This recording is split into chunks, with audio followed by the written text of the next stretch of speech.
আল্লাহর কাছে ক্ষমা চাওয়ার কত ধরনের কত পদ্ধতি গ্রহণ করেছে, কিভাবে ক্ষমা পাওয়া যায়। আসেন এই ধরনের মানুষ, কিভাবে ক্ষমা পাওয়া যায়। কোন সময় নামাজ, কোন সময় মিলাদ, কোন সময় দুরূদ, কোন সময় নফল নামাজ, কোন সময় সালাতুত তাসবিহ, কোন সময় লা ইলাহা ইল্লাল্লাহ, কোন সময় ইল্লাল্লাহ, কোন সময় আল্লাহ আল্লাহ, কোন সময় সুবহানাল্লাহ। মানে একটার পর একটা কোন নামে তোমাকে ডাকলে তুমি খুশি হও। এরকম কিছু মানুষ আছে।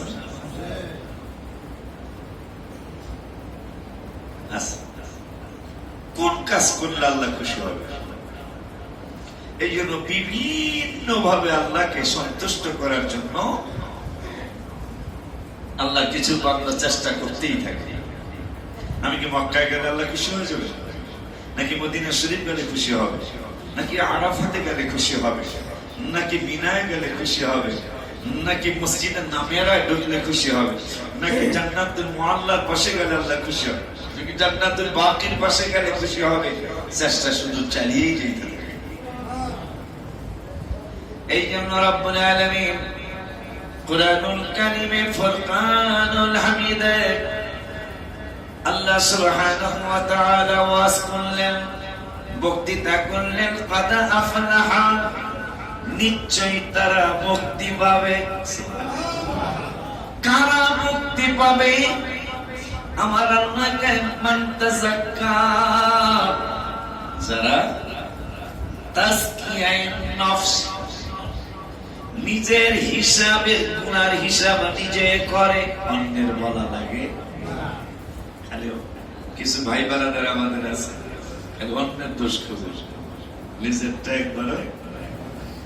এই জন্য ওমর ফারুক আযম রাদিয়াল্লাহু তাআলা আমাদেরকে তাজকিয়া নফস শিক্ষা দিয়ে গেলেন। দুনিয়ার মুসলমান, ও দুনিয়ার মুসলমান, আমি ওমর জান্নাতের টিকিট পেয়েছি। পাইছে না? ওমর জান্নাতের টিকিট পেয়েছে না? জান্নাতের টিকিট তাজকিয়া নফস মানে আত্মশুদ্ধি। আত্মশুদ্ধি মানে নিজের কথা নিজে চিন্তা করা। এশারের নামাজের পরে রশি নিয়া, লাঠি নিয়া ওমর ফারুক বসে যেতেন প্রতি রাতে। সাহাবারা জিজ্ঞাসা করলেন, আপনি কি জান্নাতের টিকিট পান নাই? পেয়েছি। আপনার জন্য রাদিয়াল্লাহু আনহু ওয়ারাদু আনহু আসে নাই? আসে। আপনার জন্য কুহিনা লাকুম লাইলাতাস সিয়ামির রাফাতু ইলা নিসাইকুম হুন্না লিবাসুল লাকুম ওয়া আনতুম লিবাসুল লাহুন্না আসে নাই? আসে। আপনার জন্য কি মান কানা আদুওয়ান লিল্লাহি ওয়া মালাইকাতিহি ওয়া রুসুলিহি ওয়া জিবরিল ওয়া মিকালা ফা ইন্নাল্লাহ, আপনার জন্য আয়াতগুলি নাযিল হয়েছে না? এটা হইছে তো। তারপর কেন আপনি রশি নিয়ে বসলেন? কেন লাঠি নিয়ে বসলেন? জান্নাতের টিকিট হলো জান্নাতের সবচেয়ে দামি যেই বাড়িটা, সুবহানাল্লাহ, কি বাড়ি? নবীজি পৃথিবীতে এসে বললেন মেরাজের রাতে, ওমর তোমার বাড়িটা সবচেয়ে ভেরি নাইস, তোমার বাড়ির মধ্যে তো নাইস বাড়ি আর কোন সাহাবীর নাই। ওমর বলতেছেন, ইয়া রাসূল আপনি কি ঢুকছিলেন? বাড়ি আলা নাই রে বাড়ি। সুবহানাল্লাহ, বাড়ি আলার অনুমতি ছাড়া কেমনে ঢুকি? আপনি কি ঢুকেন নাই? কেন না, তুমি নাই তো, বাড়ি আলা তো তুমি, ওই আমি রহমাতুল্লিল আলামিন। কিন্তু বাড়ি আলার অনুমতি ছাড়া কেমনে ঢুকি? তোমার বাড়ির মতো তো চমৎকার বাড়ি আর কারো নাই জান্নাতে। তোমার বাড়িটা সবচেয়ে ভেরি বিউটিফুল। সেই ওমর তাজকিয়া নফস কাকে বলে? আজকে একটা মাস কত মানুষ পর্দার ভিতরে গিয়ে চা খাইল, রুটি খাইল, কথা বল না। কত মানুষ হোটেলের পর্দা লাগায় আপনারটা করেন নাই তুমি? আচ্ছা, ঠিক আছে। তাহলে তো লজ্জার ব্যাপার।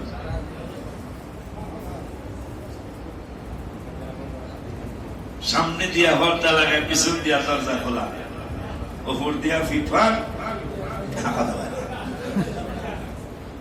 এরকম হোটেল আছে না? সৌদি আরবের আরেক অন্যতম একটা সিস্টেম, এটা প্রশংসা করতে হবে। যত কিছুই হোক, আপনি রাখেন বা না রাখেন, হোটেল খোলা পাবেন না সৌদি আরবে। সম্পূর্ণ বড় খাবার হোটেল কোনোভাবেই খোলা হয় না। তো ওমর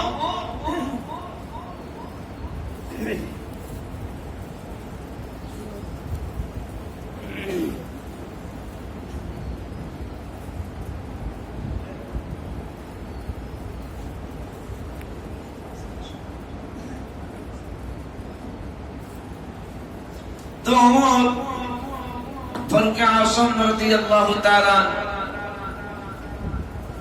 সাহাবীদের উত্তর দিলেন, আমি কেন লাঠি নিয়ে রশি নিয়ে বসেছি জানো? কেন? যার সামনে রাদিয়াল্লাহু আনহু রাদিয়াল্লাহু, মানে আল্লাহ তাদের প্রতি সন্তুষ্ট।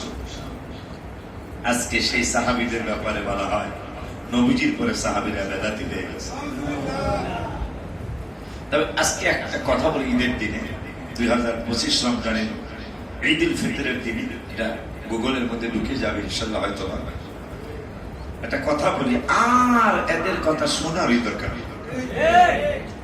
আমার মনে হয় সবচেয়ে বড় ফতোয়া হলো, মানে এদের কথা আর এদের বক্তৃতা শোনারই দরকার নাই। কারণ গতকালকেও দেখলাম তারা ইসরায়েলিদের প্রশংসা করতেছেন, ফিলিস্তিনের বদনাম করতেছেন। আপনারা এখন শ্বাস দেন। ফিলিস্তিনের মুজাহিদদের বিরুদ্ধে বলছে, ইসরায়েলের বিরুদ্ধে তাদের কথা আসতেছে না। এরপরও কি মুসলমান সজাগ হবে না? কদর থেকে শুরু করে ইসলামের প্রত্যেকটা ইবাদত সমাজ থেকে উঠিয়ে দিচ্ছে তারা। এখন আমি সিদ্ধান্ত নিয়েছি, আর এদের বক্তৃতা শোনারই দরকার নেই। বুঝতে হবে এরা শয়তানের প্রেতাত্মা। এরা কি শয়তানের প্রেতাত্মা। আরো দেখলাম নবীজির নাম মোবারক দিয়ে নাম লিখি মুহাম্মদ ওয়ালি। দেখেন এখন শ্বাস দেন, নামের আগে এই নাম মোবারক লাগাইলে নাকি হারাম হবে, নাউজুবিল্লাহ। আল্লাহর পাশে রাসূলের নাম মোবারক লাগাইলে নাকি শিরক হবে, নাউজুবিল্লাহ। এইভাবে প্রত্যেকটা এখন বুঝতে পারলাম 100% গোয়েন্দা আজকে লাগাম, কালকে সরকার থেকে কথা আসবে, এরা ইসরায়েলের কাছে বিক্রি হওয়া মানুষ। নইলে শেষ পর্যন্ত হাবিবের নাম মোবারক নামের আগে লাগানো যাবে না, এই কথা আসছে। নাউজুবিল্লাহ, জোরে কোন, আর জোরে কোন নাউজুবিল্লাহ। এই জন্য আমি ওদের বিরুদ্ধে কি করব? নবীজির শান খালি লেখতে আসি, লেখতেই থাকবো। আমি লেখছি নবীদের নবী, আমাদের নবী, বলো নবীদের নবী, আমাদের নবী, ভালোবাসেন যাকে জাহানের সবই, বলো ভালোবাসেন যাকে জাহানের সবই। তোদের মতো ইকতালা সরারা আমার নবীর সম্মান না করলে আমার নবীর সম্মানের অভাব আছে? ওহুদ পাহাড় নবীর কাছে ডেকে বলে, ওহুদ পাহাড়ে ভালোবাসি আসেন নবী আমার ভিতরে। এবার উমরার হাদিয়া, এবার রমজান মুবারকের উমরার হাদিয়া। আলহামদুলিল্লাহ, রোজা আসতে পারে অনেকে। এটা এবার রমজান মুবারকের ইমানদারদের জন্য, মুনাফিকদের জন্য এটা একটা কি বলে গেল, অসুখ নাকি মুনাফিকদের জন্য এটা একটা মেডিসিন, আর আমাদের ইমানদারদের জন্য মনের অন্তরের খোরাক। ঠিক নিও। নবীর কাছে ডেকে বলে, ওহুদ পাহাড়ে ভালোবাসা হাসি হাসেন নবী আমার ভিতরে, পাহাড় গেল ফেটে বাইতে নবী বলো, পাহাড় গেল ফেটে বাইতে নবী। সাথে ছিলেন আবু বকর সাহাবী বলো, সাথে ছিলেন আবু বকর সাহাবী। কিরে বেদবের দল যা এখন পর্যন্ত পাহাড় বহুত এখনো ফাটাই রয়েছে। যখন দাঁত মোবারক শহীদ হয়ে গেল তীরের আঘাতে, মাথা মোবারক লোহার করে গেল, বহুত বলতেছি আর রাসূলুল্লাহ এই বেদবের দল আপনাকে চিনে নাকি? আমি বহুত আপনাকে চিনি। সুবহানাল্লাহ। আপনি আসেন আমার ভিতরে। কেমনে আসবো? কেমনে আসবো? আমি নিজের থেকে ফেটে যাচ্ছি। আপনাকে বসার জায়গা করে দিচ্ছি। আমি নিজে ওখানে উঠেছিলাম, বসার জায়গাটাও বসার পরে যে নরম হয়ে গিয়েছিল, মাথা মোবারক রাখার জায়গাটা যে নরম হয়ে গিয়েছিল, আমার স্ত্রী সঙ্গে আমাদের ছেলে মেয়ে হয় নাই। আমরা কোন সিনে, ওই যে বললাম কোন সিনে আল্লাহ কি করবে, কোন সিনে আল্লাহ ক্ষমা করবে, সেই চিন্তায় যখন যেখানে পৌঁছেছে সেখানেই গেছি, না জানি আল্লাহ কত দয়া করবে। মাথা মোবারক রাখার জায়গাটা ওই রকম গুণ হয়ে রয়েছে, নরম যে হয়েছিল নবীজির মাথা মোবারক রাখার জায়গাটা। তোদের ফালতু লোকদের সম্মানের আশায় তো নবী নাই। আমার নূরের নবী, হায়াতুন নবী, জিন্দা নবী, সাহাবী যারা দেখছেন তারা হলো তাবিঈ। ওই তাবিঈ কাব বলছেন, ওয়ান নুবাইহাতা মিন ওয়াহাবিন আন্না কামান দাখালা আলা আয়েশা ফাযাকারু রাসূলুল্লাহ। সংক্ষেপে বলি, আম্মা আয়েশার সামনে সাহাবা আজমাইনরা নবীর প্রশংসা করলেন। কাব রাদিয়াল্লাহু তাআলা কয়, আম্মা আপনি যদি অনুমতি দেন আমি একটু হাবিবের প্রশংসা করতাম। করো। তাহলে শোনেন, ফাকালা কাবু মা বিয়াউমিন ইয়াতলাউ ইল্লা নাযালা ৭০,০০০ মিনাল মালায়েকা। এমন কোন সকাল হয় না, এমন কোন দিন যায় না গো আম্মা, আজকে ঈদের দিন সকাল বেলাও রওজা মুবারকে ৭০,০০০, ৭০ মানে ৭০,০০০ মানে হাজার, ৭০,০০০ ফেরেশতা নাজিল হয় না, এমন কোন দিন সেদিনের সকাল হয় না।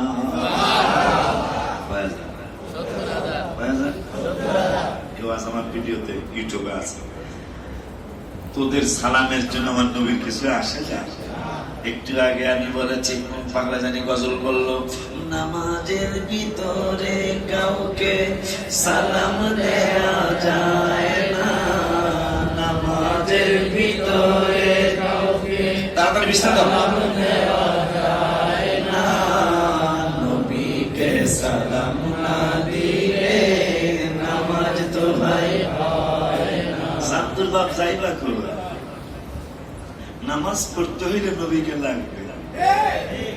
নবীকে সালাম না দিলে নামাজ হবে? তাহিয়াত তো বড় ওয়াজিব।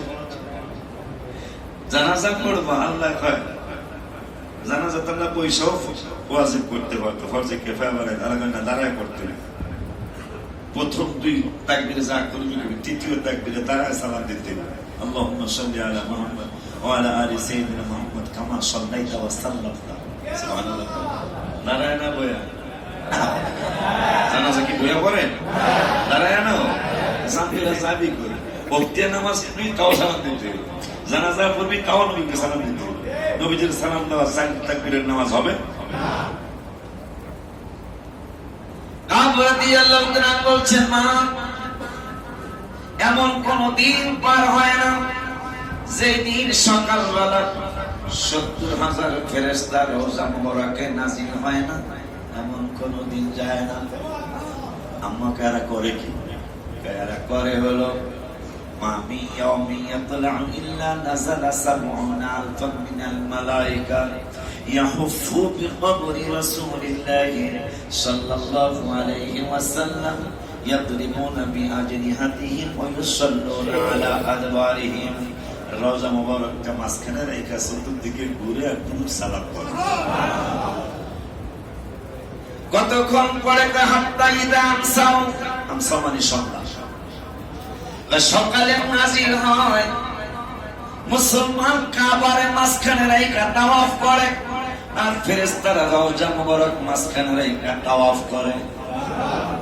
মুসলমান তাওয়াফ করে কাবা, ফেরেশতারা তাওয়াফ করে রওজা মুবারক।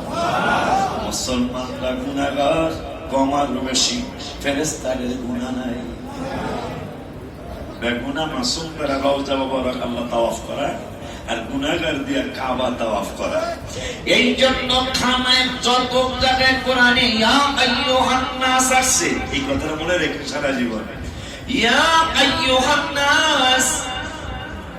কোরআনের যত জায়গায় হে মানুষ সকল,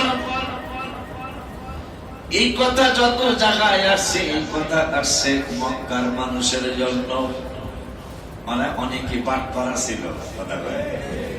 আর কোরআনে যত জায়গায় ইয়া আইয়ুহাল্লাযীনা আমানু আসছে, এটা মদিনার মানুষের জন্য আসছে। দেখছেন?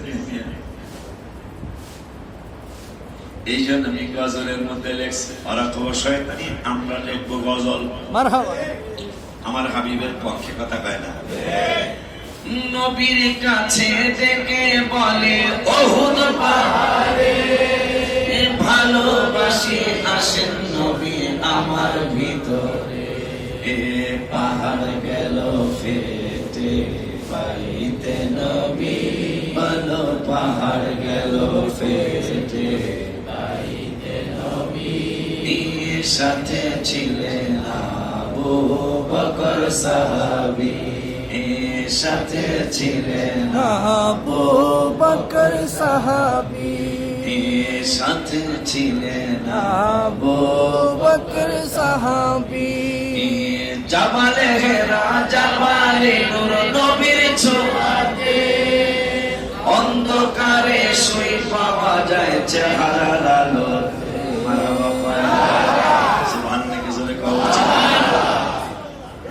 শুই হারায় ফেলছে, খাতা শিখাইতে শিখাইতে হঠাৎ করে শুই পড়ে গেছে, অন্ধকার আর পায় না।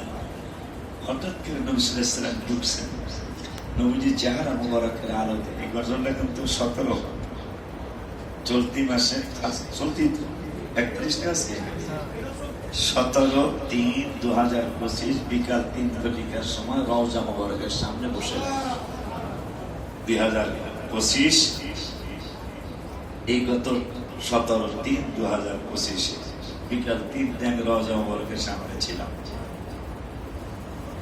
জাবালে হেরা, হেরা মানে জাবাল মানে পাহাড়, হেরা মানে হেরা পাহাড়। নবীজি যতদিন এই পাহাড়ে যায় নাই কোরআন নাজিলের পাহাড়ে, ততদিন হেরা পাহাড়ই ছিল। নবীজি যাওয়ার পরে এই পাহাড়ের নাম হলো নূরের পাহাড়। জাবালে হেরা জাবালে নূর নবীর ছোঁয়াতে, অন্ধকারে শুই পাওয়া যায় চেহারার আলো। চাঁদ সুন্দর না নবী সুন্দর ভাবেন সাহাবী, বলো চাঁদ সুন্দর না নবী সুন্দর ভাবেন সাহাবী। চাঁদের চেয়েও বেশি সুন্দর আমাদের নবী, চাঁদের চেয়েও বেশি সুন্দর আমাদের নবী। তোরা যত শয়তানি করবি আমাদের লেখনী তত উন্নত হবে ইনশাআল্লাহ। বাজান আজকে এত আলোচনার সময় না, পুরাটা কম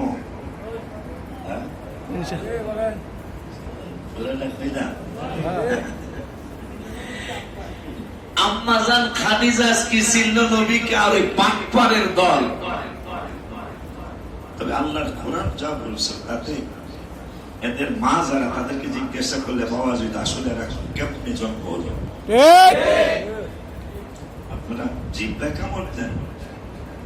আল্লাহর কোরআন নজুলে খাস হুকুমে আম, প্রত্যেকটা আয়াত কোনো না কোনো কারণে নাজিল হয়েছে, কিন্তু হুকুম কিয়ামত পর্যন্ত একর করতে হবে। ওলীদ বিন মুগীরা নবীর বিরোধিতা করছে, আল্লাহ বলে তার সন্তান। আল্লাহ বলছে কি তার সন্তান। মারে যায় বলছে মা মুহাম্মদ সাল্লাল্লাহু আলাইহি ওয়াসাল্লাম কোনো মিথ্যা বলেছে না। তা আজকে একটা বলছে এটা এইটাও সত্য বলছি। কি বলছে আজকে? বলছে আমার নাকি জন্মের ঠিক নেই। বলো মুহাম্মদ সাল্লাল্লাহু আলাইহি ওয়াসাল্লাম কোনোদিন মিথ্যা বলে নাই। একবারে তোমাকে দুই টুকরা করে ফেললো। মা বলতেছে মুহাম্মদ সাল্লাল্লাহু আলাইহি ওয়াসাল্লাম ঠিকই বলছে। তো বাবার সম্পদ ছিল সন্তান জন্ম দেওয়ার ক্ষমতা, আমি অন্যের সাথে মিলামেশা করে নাউজুবিল্লাহ বলেন। কি বুঝলেন? এই কোরআনের আয়াত অতুল্লিম বাদা জালিকা জানিম, এটা কোরআনে আছে, কিয়ামত পর্যন্ত থাকবে। এটার মানে কি? মানে এই ধরনের লোক কিয়ামত পর্যন্ত আসতে থাকবে। নাইলে ইমানদার কখনো হাবিবের শানের বিরুদ্ধে কথা বলতে পারে না। তারা নামতে নামতে নামতে নামতে কত নিচে চলে আসে। এই জন্য আমি অনুরোধ করব, আর এদের বক্তৃতা শোনার কোন সুযোগই নেই। যখন শুনবেন আমি নিয়ত করছি আর এদের কথা শুনবো না, এদের কথা আর শোনা যাবে না, কারণ ইমানে আঘাত আসবে। এই জন্য কথা না শুই না, শুধু আমাদের লাইনের কথাগুলি শুনতে থাকবেন। এদের বক্তৃতা শোনাই ঠিক হবে না, এবং কোরআন হাদিস বিশ্বাস করলে এদের বক্তৃতা শোনা আজায়েজ হবে।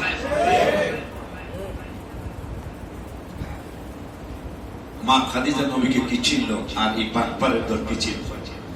ইন্তেকালের পূর্বে দাবি করেন খাদিজা, বাজারের কাপড়ের কাপড় দিবেন না আমায়, বাজারের কাপড়ের কাপড় দিবেন না আমায়, জুব্বা মুবারক কাফন দিবেন আমার দাবি, নবী জুব্বা মুবারক কাফন দিবেন আমার দাবি, যে চিনেছে সে পেয়েছে নূরের নবী, যে চিনেছে সে পেয়েছে নূরের নবী। আম্মা উম্মাহাতুল মুমিনিনা ভবের সুখ চায় না, আর কিছু দরকার নাই মোদের, শুধু নবী চাই। তাই তো আম্মা জানদের কথা কোরআনে পাবি, বলো তাই তো আম্মা জানদের কথা কোরআনে পাবি, ওলিউল্লাহর দাওয়াত কে কে মদিনায় যাবি, আশিকি পাগলার দাওয়াত কে কে মদিনায় যাবি। আমিন আমিন। ঈদের দিনের নামাজ পর্যন্ত দোয়া কবুল হওয়ার আল্লাহ ওয়াদা করেছে। রাস্তার ভিতরে ফেরেশতারা বলতেছে, তোমাদেরকে রাত্রে নামাজ পড়তে বলা হয়েছিল, নামাজ পড়েছো, কুমতুম করেছো, কিয়াম করেছো। রাতের বেলা তোমাদেরকে নামাজ পড়তে বলা হয়েছিল, পড়েছো।